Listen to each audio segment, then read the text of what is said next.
tra stanchi ferrovieri un poco buffi, notturne guardie con grossi baffi, mandavan giù quel vino come fosse un dio con passi di velluto rosso,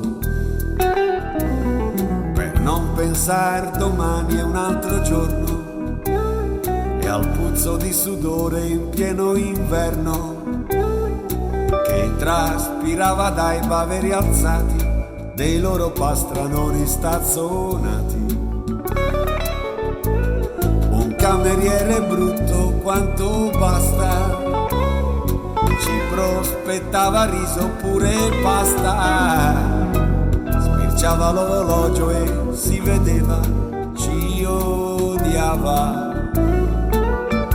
E le puttane su sgabelli appollaiate, con quelle gambe certo troppo accavallate, offrivano agli sguardi di platea la loro industria con la mercanzia, mentre magnaccia nella pen impellicciati con quei pesanti anelli grossi ed ostentati, bevendo rum montavano la grana nel mentre che fumavano marijuana.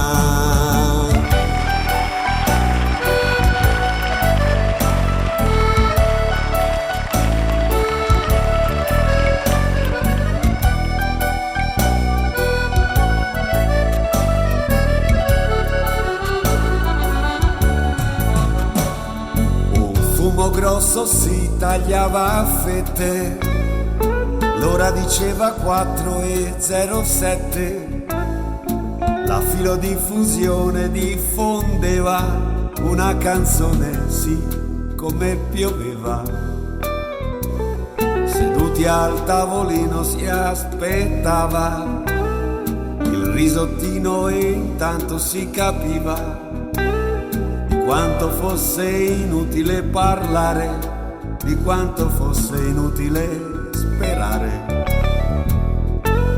Ci guardavamo muti dentro gli occhi per una strada chiusa senza sbocchi, pensando forse a un'isola lontana, lontana, ed un barbone le attricette, forse sognando di palpar loro le tette, la sigaretta fatta con cartine gli provocava tosse senza fine, le mani vinte sprofondate nelle tasche ed un destino dalle tinte troppo fosche. Davanti a una schedina sfortunata, la nostra storia era così finita.